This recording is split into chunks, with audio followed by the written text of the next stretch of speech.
Who the hell cares? That's a liberal.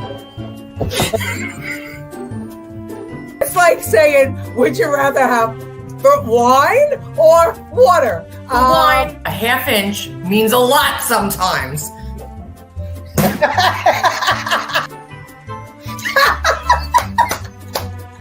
Nobody likes to eat crow. Right. Now I'm starving. How much is the economy today? It's that much.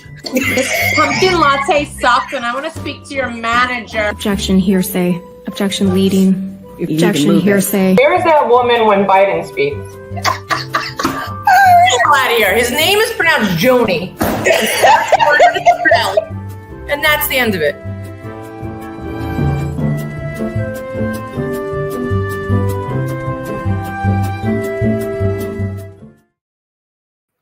Well, hello, everybody. I'm here alone again, thanks to New York traffic. And I don't think we're going to have many viewers today because we lost connection with Facebook. So we're only on Rumble and on YouTube. So I don't know who's with us, but welcome to the second Super Tuesday. Where tonight it's expected that Donald Trump will be the official nominee of the Republican Party. So, as you know, our show is called Trump versus Biden, and there's a lot that has gone on all day today. Today, Robert Hur actually spoke in front of Congress, and they got a chance to ask him questions about his report and why he decided that he was not going to bring charges against Joe Biden. That was very interesting. What was most interesting was the way he was treated and what actually happened in the hearings. It was interesting how the difference between the Republicans and the Democrats. And we're going to show you a little bit of that now. Well, somebody seemed to have found us. Okay, Lawman. How are you, Lawman? Good to have you. It's Lady, because Jen's not here with us yet. And we're not live on YouTube. So you are it. Whoever is watching on Rumble or on YouTube. That's our audience today. So everybody speak up because it's just me and you, and it might just be two of us. So who knows? Okay. So because we have so many serious clips, I don't have many funny clips. And because Jen's not here yet, it's not going to be a great idea to have too many funny clips. But the one funny clip I do have, I'm going to play for you now. Here is Joe Biden at a couple of press conferences this week. Anyway, am I allowed to take any questions? Anybody here to stay? Stop the cars. Thank you, press.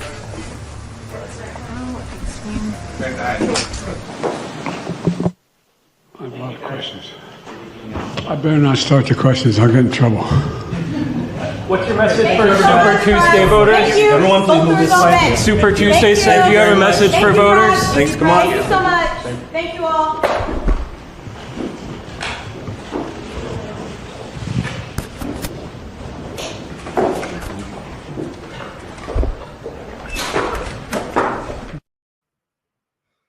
So that's our president. He has to ask permission before he could answer questions to the audience. This is the guy that the Democrats are consistently saying is totally in control of his faculties. And, he's a great guy, sharp as he's ever been. Well, you tell me what other president can get away with having to ask permission before he can answer questions from the audience, from press. I don't know.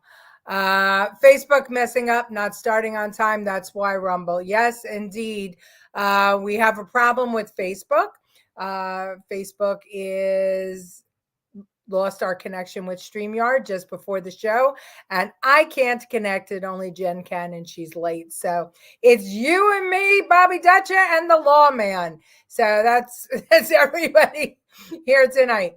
Okay, so anyway, we were talking about Robert Hur, special counsel.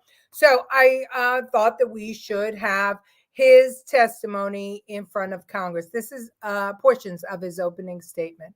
So watch. My team and I conducted a thorough, independent investigation. We identified evidence that the president willfully retained classified materials after the end of his vice presidency when he was a private citizen.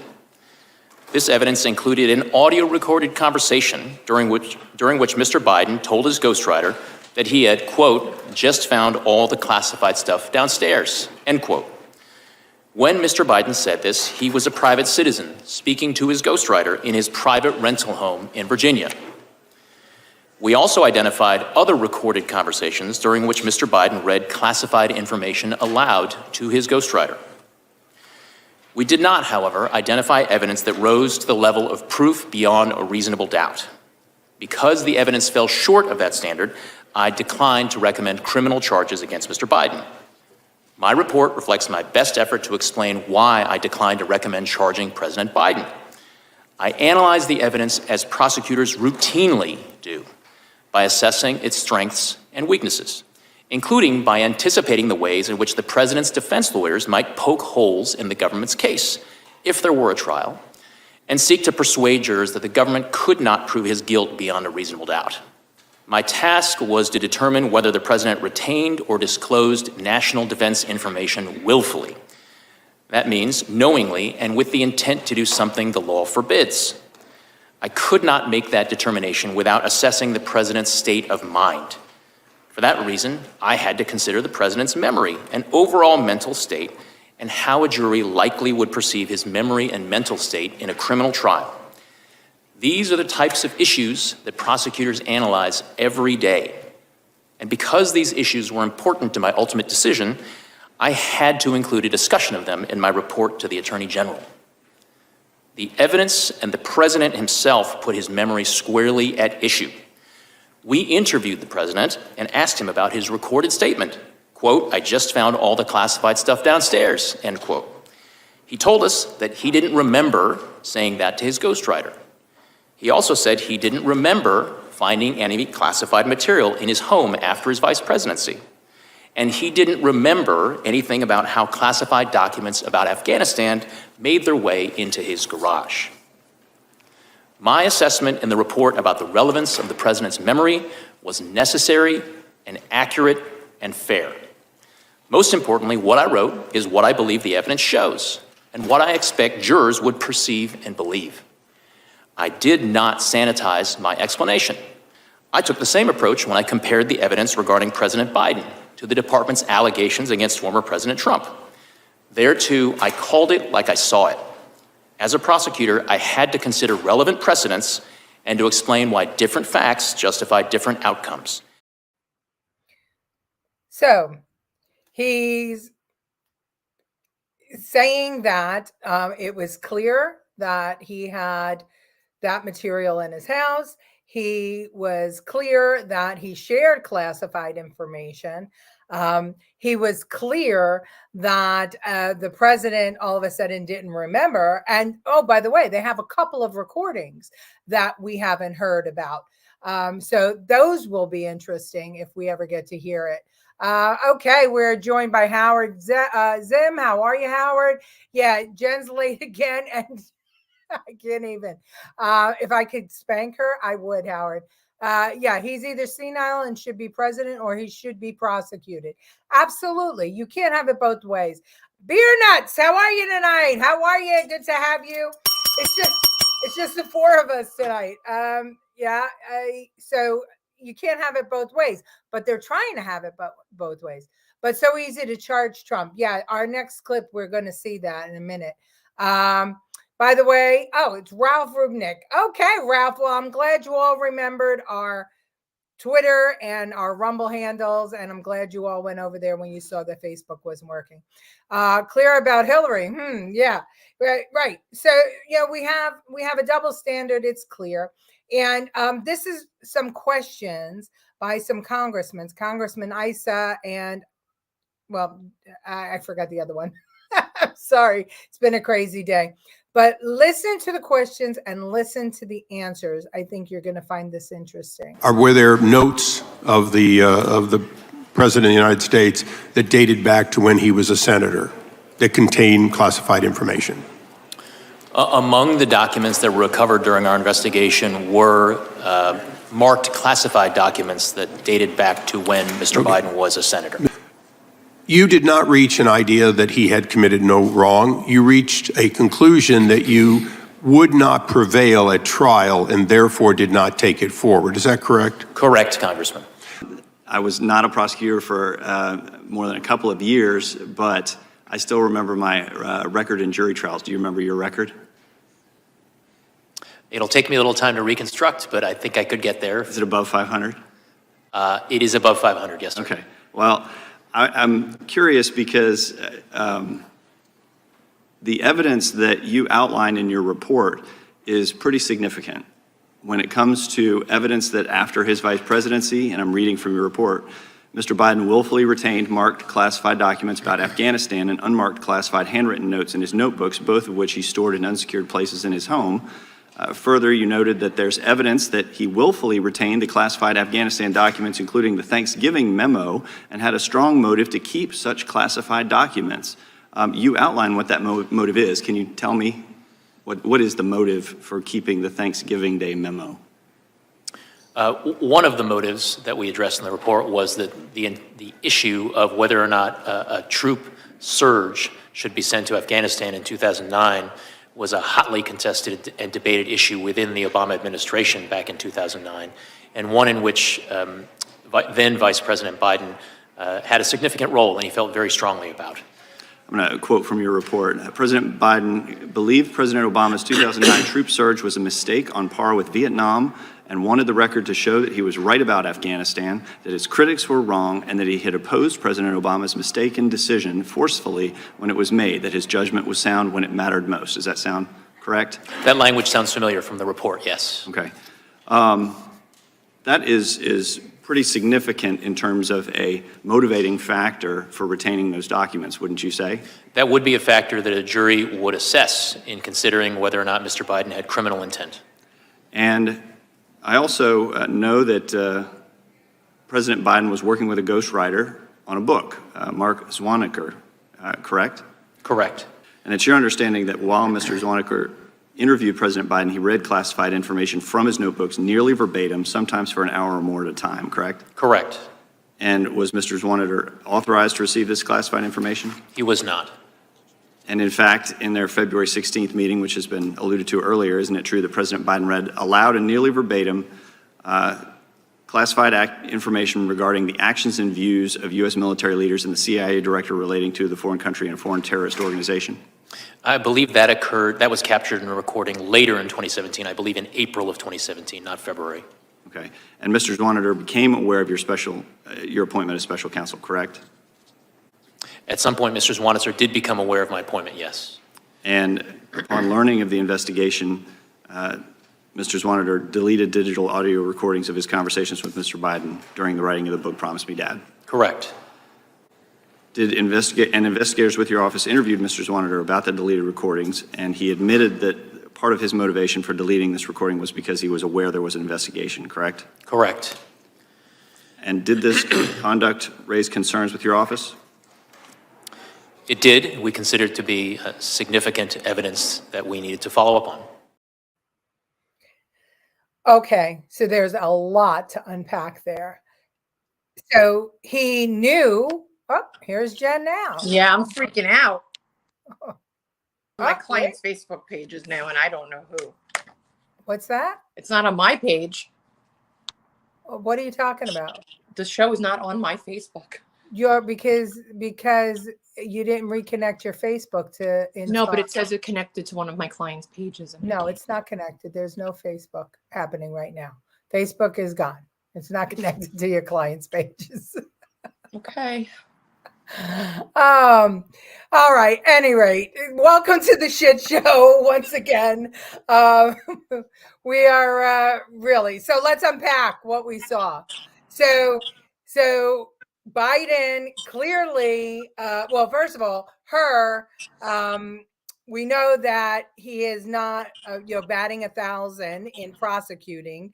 So him saying he didn't bring the case to a jury because the jury wouldn't convict is ridiculous, because he has lost cases and he's won cases and he's pled cases.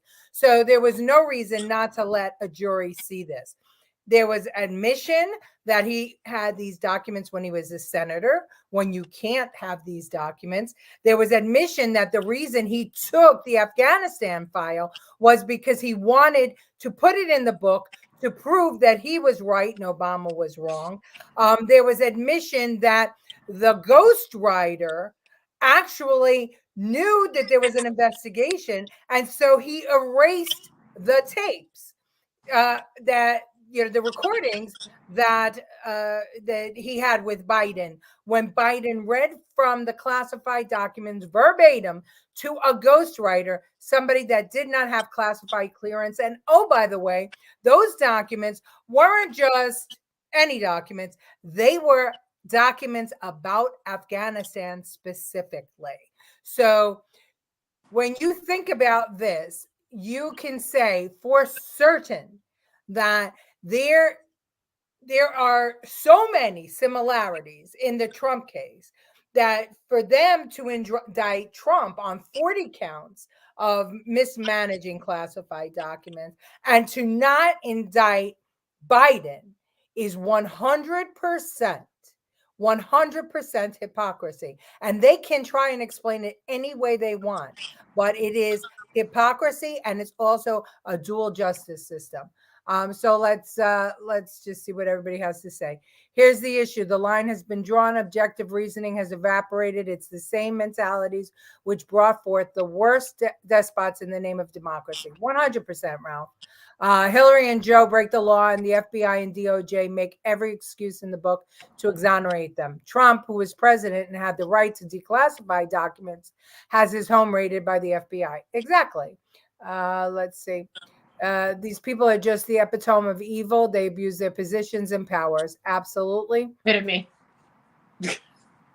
Oh, okay. There's no Facebook. I know there's no Facebook. So wait, there's no Facebook, like it's not working, or if I put it on my page and shared it? No, honey, it's because it's not connected to StreamYard, and because you weren't here for 7 o'clock, that Facebook that we set up it's not playing. You have to go live and put it on my wall. Yes, but because it's not connected, the live stream's not going out. So right now it's just empty darkness. Wonderful. And that's what it is. It's nothing that can be done about it. No president has criminal intent keeping documents. Every law enforcement officer keeps classified documentation because at any time may be called to testify on many levels. Presidents have protections. You would think that they would. Loving the shirt, Jen. Oh, there you go. Bobby was waiting for you. Meanwhile, Trump has the Secret Service protecting his home. Right, exactly. Jen broke Facebook. Yeah, she did. Jen's going to be punished drastically. I couldn't get into her AOL account because who uses AOL anymore? That's why half the time I was late. Whatever. It doesn't matter. I was pulled over on the side of the road trying to get into my emails. Oh, well, maybe it'll be fixed for next week, or maybe we just won't do the show anymore. I'm sorry. Unlike you, I'm not retired. You'd be surprised how busy a retired person is. All right. Well, so you saw how the Republicans were questioning her. The Democrats had a different take on it. They used their 5 minutes instead of trying to get information and to have transparency for the public. Let's listen to Cori Bush and her 5 minutes of diatribe. As my colleagues have pointed out, President Biden fully complied with the investigation conducted by Special Counsel Hur, who did not find evidence sufficient to warrant criminal charges. Despite this outcome, Republicans have used the Special Counsel's report to further their longstanding efforts to re-elect the former white supremacist in chief, Donald Trump, who faces 40 criminal charges related to the mishandling of classified documents, including obstruction of justice. While President Biden returned all of the classified material and complied with the special counsel's investigation, let's remind ourselves what Donald Trump has said and done. He refused to turn over the classified documents in his possession to the National Archives. He is on tape sharing documents he said he could have declassified when he was president. He wrongly claimed in an interview that the Presidential Records Act allows him to do whatever he wants, and he was allowed to do everything he did. He also said on his right-wing social media platform, quote, "I'm allowed to do all of this." He continues to admit to his possession of these documents on the campaign trail. So this hearing is not a good faith oversight effort. It is just the latest in a long line of dysfunctional and destructive actions taken by this Republican majority. They don't care about responsible governance or making people's lives better. They don't have an affirmative agenda. They are throwing whatever they can at the wall and hoping it sticks, and they have zero credibility to talk about mental acuity when they support Donald Trump. The same Donald Trump who mixes up Joe Biden and Barack Obama and Nikki Haley and Nancy Pelosi. The same Donald Trump who incorrectly pronounced the words Venezuela, respected, and United States. The same Donald Trump who calls January 6 defendants hostages. And the same Donald Trump who believed bleach injections would treat COVID-19. It is deeply hypocritical for anyone who champions this man for the presidency to talk about the mental acuity of anyone else. Bleach injections would probably be safer than the COVID shot. You're right. You're right. I mean, it's God forgive me. You're right. Oh my God. I'm convinced Democrat politicians have the IQ somewhere on the spectrum between a housefly and a goldfish. Excellent. Trump is protected by the Presidential Records Act. Yeah, but they changed that act, especially for Donald Trump. They used the same template investigation of refusing to prosecute with Hillary. Clearly, she obstructed 100%. I am losing IQ points listening to her. Well, this is, they have made up their minds. They have decided that Donald Trump was never president, that was a big mistake, that, we need to erase it from history the same way we erased Christopher Columbus and Thomas Jefferson and George Washington and whoever else. So they're trying to erase him from history. And the next segment of the show is going to focus on the State of the Unions, the Trump State of the Unions and the Biden State of the Unions. And it's amazing how quickly our country turned, especially on Trump, because when you see his first State of the Union, and I strongly recommend that everybody go back and get the full coverage of his State of the Unions. Even the Democrats were cheering for him. Even the Democrats stood for him. And we're going to see that in a minute. Jen, you got anything? No. Okay. I feel bad. Don't feel bad. Everything she accuses Trump of is all lies. Well, here's the thing. Reagan took home documents. The illegal part for Biden, and this is the sole difference between what Biden did and what Trump did with the documents. Biden was a senator. Those documents were in a secure location, a SCIF. He had to sneak those documents out because you're not allowed to remove those classified documents from a SCIF when you're a senator. Now, he was in the Senate since he's 29 years old. I'm sure he made plenty of friends in that time. So, hey, buddy. Hey, big fella. I'm just going to take these home. I'll bring them back tomorrow. That's kind of the mentality I'm sure that occurred.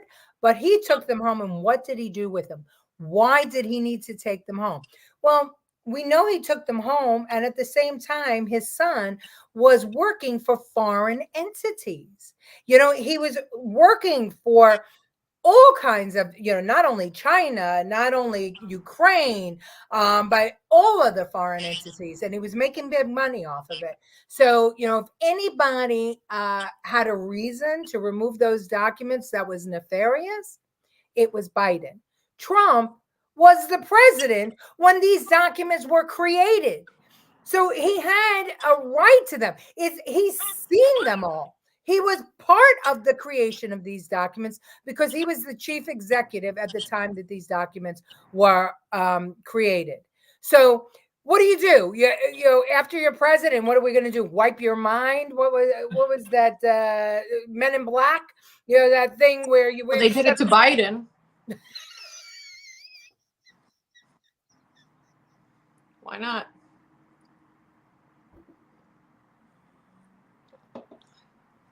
Apparently, their timing was off because they erased his president. Well, he's still president. Oh my God, I love it. Democrats have clearly dropped what united millions of Americans to how we can identify, contain, and destroy anyone who disagrees. Yeah, absolutely. Biden had zero protections as a VP. That's true, but even less as the senator. So. All right, so let's take a look at Donald Trump's first State of the Union.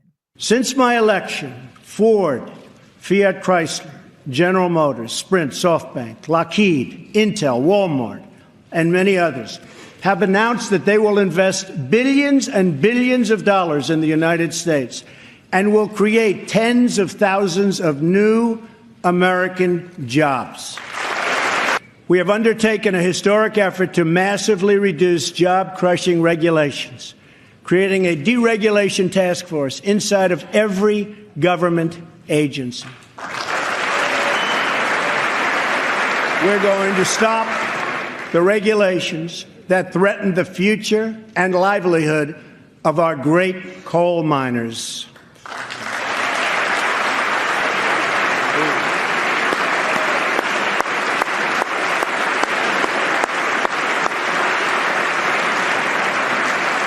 We have cleared the way for the construction of the Keystone and Dakota Access pipelines.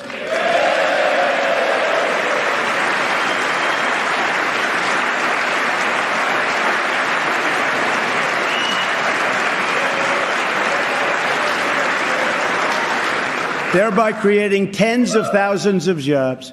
And I've issued a new directive that new American pipelines be made with American steel.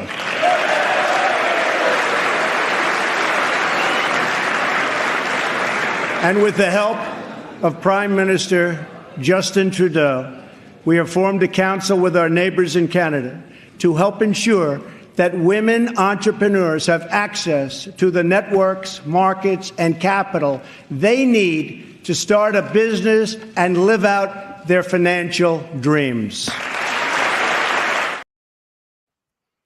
Hold on a second. I have Martin Lee FaceTiming me on Facebook, wanting to know what's going on. Time to go on Rumble like you've been doing for the past. I couldn't answer the call. Okay. Apparently. Well, anyway. So there was Donald Trump in his first State of the Union. He sounded coherent to me. Did he sound coherent to you? I mean, he said, and the promises that he made were promises he kept. So let's take a look at Biden's State of the Union. And what I did is, instead of going year by year, what I decided to do was take a look at the rhythm of Biden's State of the Union and Trump's to see what their agendas were and how they changed. Trump's changed as he achieved successes, but Biden's didn't. So I have all 4 years of Biden speaking about, let's see, the corporations paying their fair share. Watch. I think you should be able to become a billionaire and a millionaire, but pay your fair share. A recent study shows that 55 of the nation's biggest corporations paid zero federal tax last year. Those 55 corporations made in excess of $40 billion in profit. For the past 40 years, we were told the tax break for those at the top and benefits would trickle down and everyone would benefit.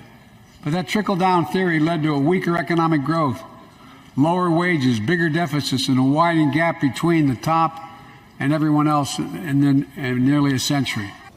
And we pay for these investments in our future by finally making the wealthiest and biggest corporations begin to pay their fair share. Just begin.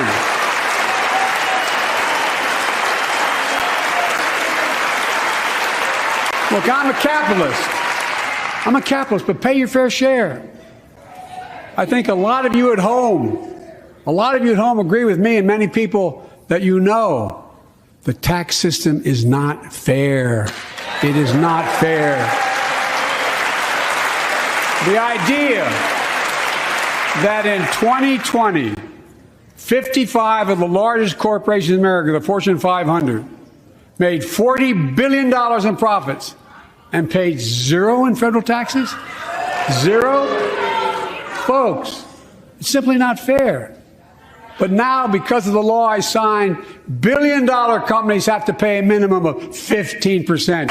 It's my goal to cut the federal deficit another $3 trillion by making big corporations and the very wealthy finally beginning to pay their fair share.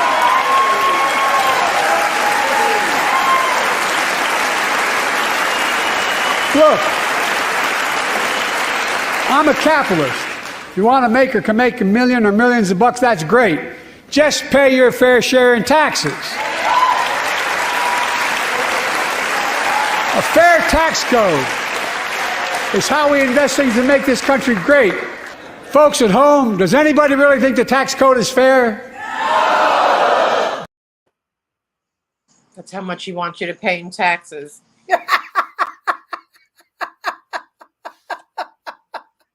Your fair share. Yeah. How do you not pay any federal taxes? It's BS because corporations, the way the tax code works is that corporations can deduct their investments into the company. So your corporate tax may not be you're paying taxes, but you're paying on your dividends, you're paying on your employee salaries, you're paying on all those things. But the actual corporate taxes, because you can depreciate your equipment, your properties, your everything else, they may not pay specifically corporate tax, but they pay their income. They pay their stock income if they're big corporations. Everybody has to pay on that. So if you're a big corporation and you're publicly traded, or if your people are making dividends on their shares of stocks, they pay taxes on it. If you get a salary, you pay taxes on it. If you get a stipend, you pay taxes on it. That's how that works. He 4 years in a row, he said the same exact freaking thing. And he used the same exact words, which is laughable because he has to study the speech for 4 days to prepare. That's why he used the same speech. You'd think he'd have a That's the last thing he remembers before they wiped his brain out. Yeah, it was more like a campaign speech than a State of the Union. Okay, so let's listen to Trump in 2018. This one's interesting. Over the last year, we have made incredible progress and achieved extraordinary success.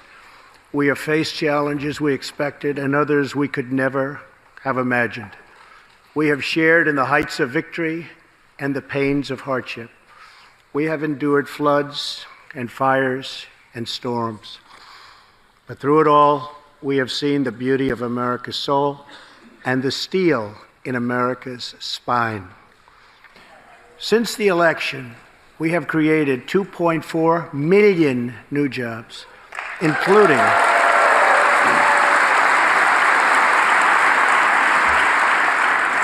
including 200,000 new jobs in manufacturing alone.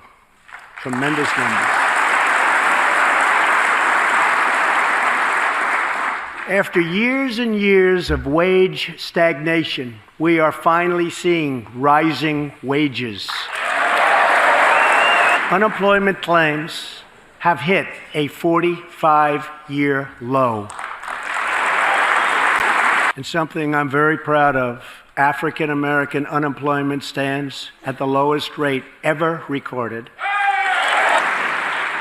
And Hispanic American unemployment has also reached the lowest levels in history. Small business confidence is at an all-time high. The stock market has smashed one record after another, gaining $8 trillion and more in value in just this short period of time.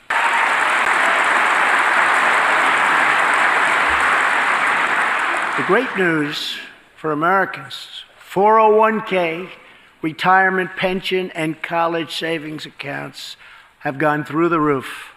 And just as I promised the American people from this podium 11 months ago, we enacted the biggest tax cuts and reforms in American history. As tax cuts create new jobs, let's invest in workforce development and let's invest in job training, which we need so badly.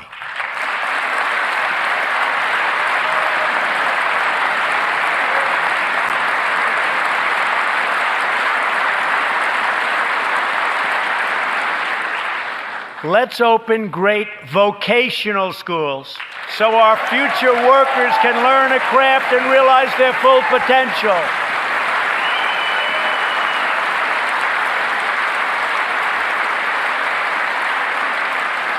And let's support working families by supporting paid family leave. As America regains its strength, opportunity must be extended to all citizens. That is why this year we will embark on reforming our prisons to help former inmates who have served their time get a second chance at life. Here tonight are two fathers and two mothers, Evelyn Rodriguez, Freddie Cuevas, Elizabeth Alvarado, and Robert Mickens. Their two teenage daughters, Kayla Cuevas and Nisa Mickens, were close friends on Long Island. But in September 2016, on the eve of Nisa's 16th birthday, such a happy time it should have been, neither of them came home. These two precious girls were brutally murdered while walking together in their hometown. 6 members of the savage MS-13 gang have been charged with Kayla and Nisa's murders. Many of these gang members took advantage of glaring loopholes in our laws to enter the country as illegal, unaccompanied, alien minors and wound up in Kayla and Nisa's high school. Evelyn, Elizabeth, Freddie, and Robert, tonight everyone in this chamber is praying for you. Everyone in America is grieving for you.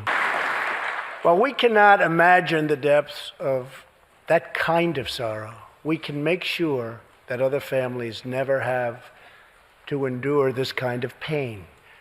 Tonight I am calling on Congress to finally close the deadly loopholes that have allowed MS-13 and other criminal gangs to break into our country.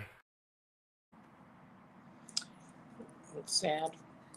It's sad. And how many more Americans, especially women, have been killed by Look at the college student. Laken Riley, who If I didn't mess up her name. even though he had her button in his hand, he couldn't say her name correctly. This is going back to before. In communist countries, every company pays their share, where the workers are equally impoverished but nominally living, right? Yeah. Well, this is where we're going. China has the largest reserves of U.S. currency ready to flood the market, bankrupting every American. And that's taking a page out of George Soros's book. Make no mistake, this is the agenda. The agenda is to destroy America, and they're going to do it with our dollars because we're too stupid going. They've done it. Not we. Biden is too stupid to see what's coming. Either that or he's got a big payday on the other end. Democrats have opened vocational schools which teach children they aren't born with any sex to choose which sex as a toddler. Yeah, that's true. Quite a difference between Trump and Biden, who got Lincoln's name wrong. Yes, exactly. All right, so let's listen to Biden on, this one. Home care and helping families have child care and adult care so that they can work harder. Should have to choose between a job and a paycheck, or taking care of themselves and their loved ones, or parent or spouse or child. They couldn't afford child care to be able to get back to work, generating economic growth. But my plan doesn't stop there. It also includes home and long-term care, more affordable housing, pre-K for 3- and 4-year-olds. All these will lower costs to families and get more families access to affordable quality housing. Let's get seniors who want to stay in their homes the care they need to do so. Let's give more breathing room to millions of family caregivers looking after their loved ones. They need to go to work to help grow the economy. Imagine a future with paid leave, because no one should have to choose between working and taking care of their sick family member. Imagine home care and elder care and people living with disabilities, so they can stay in their homes and family caregivers can finally get the pay they deserve. He's just talking about that because he has home care for him, so why he likes it. He'll get paid to watch it. Do you see Mike Johnson's face while he's talking? Oh my God, the eye rolling. I can't. He needs a diaper change, indeed. Indeed. Okay, here's Trump's 2019 speech. This one is also good. We meet tonight at a moment of unlimited potential. As we begin a new Congress, I stand here ready to work with you to achieve historic breakthroughs for all Americans. An economic miracle is taking place in the United States, and the only thing that can stop it are foolish wars, politics, or ridiculous partisan investigations. My administration has sent to Congress a common sense proposal to end the crisis on the southern border. It includes humanitarian assistance, more law enforcement, drug detection at our ports, closing loopholes that enable child smuggling, and plans for a new physical barrier or wall to secure the vast areas between our ports of entry. In the past, most of the people in this room voted for a wall, but the proper wall never got built. I will get it built.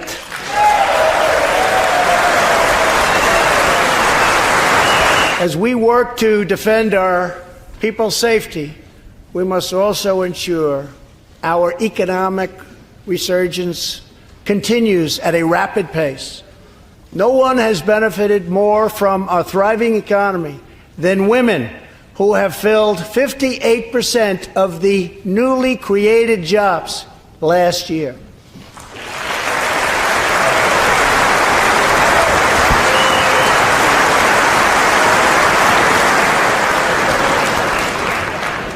Don't sit yet. You're going to like this.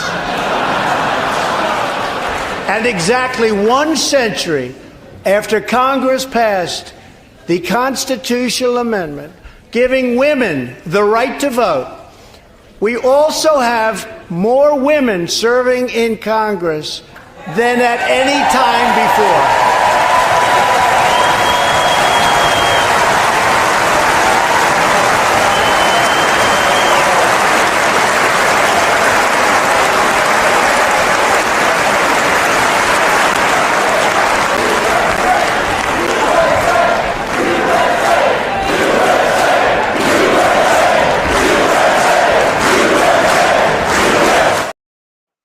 That's so funny that the news never showed that. They never showed AOC standing and clapping, and they never showed that. They showed them sitting there with their arms folded the whole time. And Nancy Pelosi up on her feet. All those women in white were Democrats. That was the Democrat side of the aisle. They all dress in white for every State of the Union so that they could be identified and people can see them on camera. And they were on their feet, clapping and chanting, USA, USA, USA. That was 2019. That was 5 years ago. I mean, when you watch these State of the Unions, it's very partisan. And, the Democrats sit down if it's a Republican president, and the Republicans sit down if it's a Democrat president. But he, 2 years in a row, got them on their feet. You saw Manchin in the other video up on his feet, cheering for Trump. So that was the president that we had. And the Democrats are trying to erase that history. And you know what? I say, we're allowing it to happen, and we can't allow it to happen. He even had the Democrats clapping and standing. I mean, when AOC is on her feet clapping and Nancy Pelosi clapping, that says something about leadership. All right, and let's see. Here is Biden on his favorite subject, insulin. Ice cream? His other favorite subject in his State of the Unions, which he claims he cured in the first State of the Union or the second one. Hold on. Anywhere in the world, right here in America, nearly 3 times for the same drug, nearly 3 times what other countries pay. We have to change that, and we can. Let's do what we talked about for all the years I was down here in this body, in Congress. Let's give Medicare the power to save hundreds of billions of dollars by negotiating lower drug prescription prices. First, cut the cost of prescription drugs.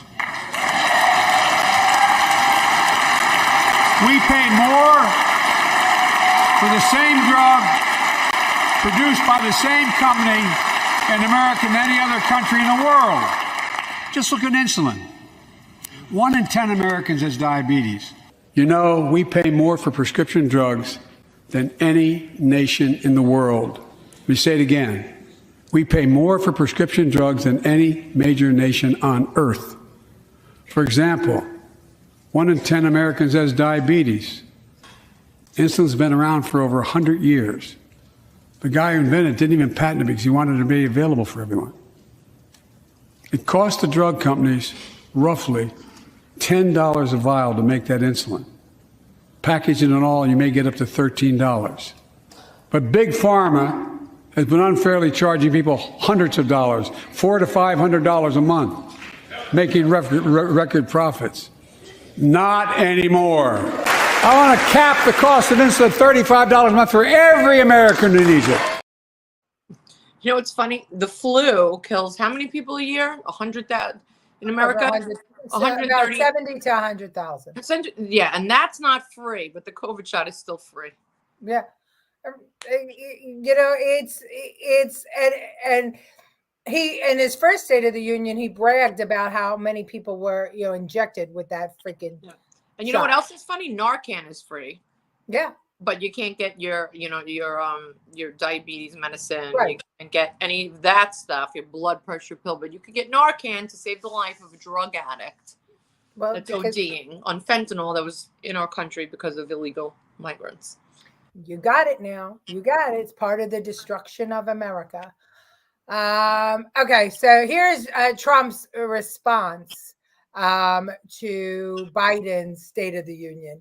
I thought this was very smart for him to put this out. Watch. Joe Biden is on the run from his record and lying like crazy to try and escape accountability for the horrific devastation he and his party have created. All the while, they continue the very policies that are causing this horror show to go.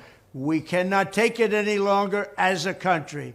Joe Biden's sad excuse for a State of the Union address aside, here are the facts. When I left office, we gave Joe Biden the most secure border in U.S. history. We gave him remain in Mexico, very tough to get, but I got it. Safe third agreements, the asylum ban, Title 42, 571 miles of border wall, rapid deportations, and much more.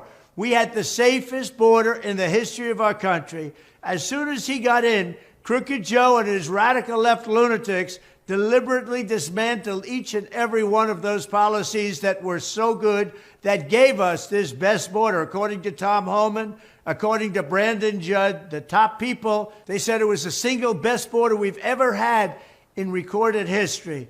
What's happened now is a horror show. The country, our country, is being laughed at all over the world. It was the best border ever that they've ever seen in the history of borders. It was fantastic, terrific. It was the shadiest border. It was the best border. It was the tallest. Yeah, but the truth is, it was. They want all the other borders is chicken wire. Some broken trees. Well, but Congress is continuing to. When I say Congress, I mean Senate, House, and Biden, continuing to resist Biden taking an executive action. There was another action today that because Texas has put all that razor wire up, the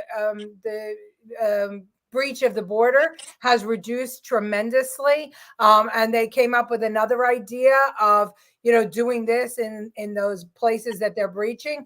And, Biden is resisting because he wants to try to make this about the National Security Act, because if he gets that passed, then that codifies illegal immigration into law and makes legal. You could just walk over the border, get adjudicated, and, be done with it. And it's funny in the State of the Union address, and this is why today was so screwed up, especially for me, is that I had to watch 8 State of the Union addresses. 8 hours of State of the Union. They had a lot of time on their hands. Between Biden and between Trump.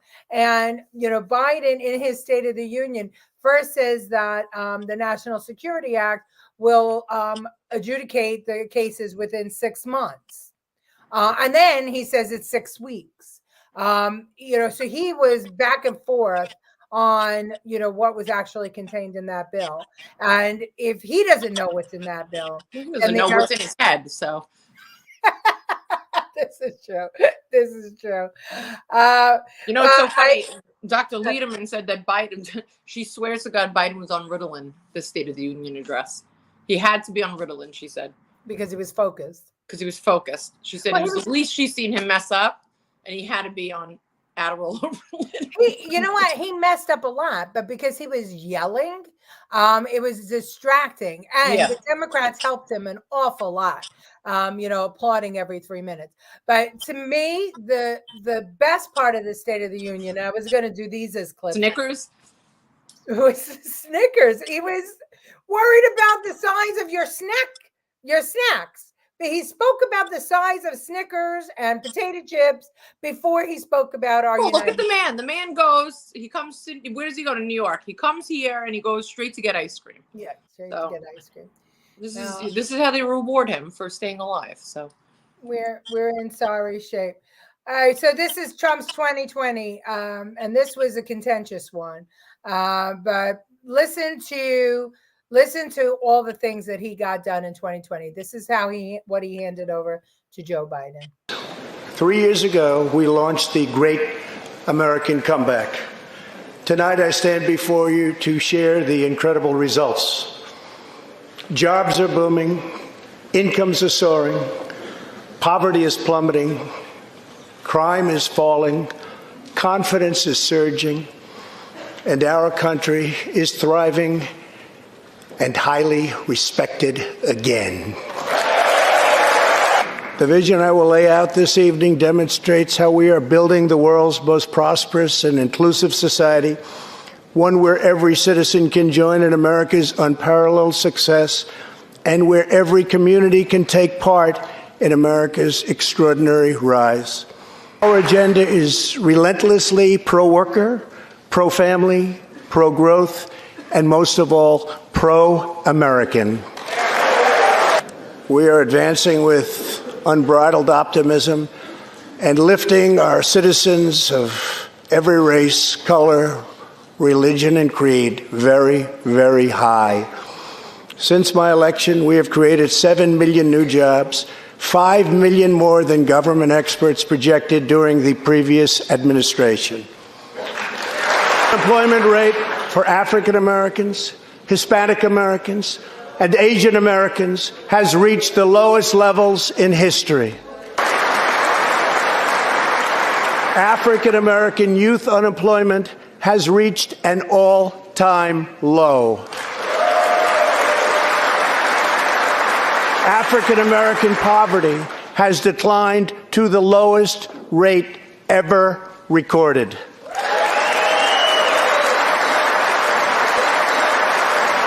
The unemployment rate for women reached the lowest level in almost 70 years, and last year women filled 72% of all new jobs added.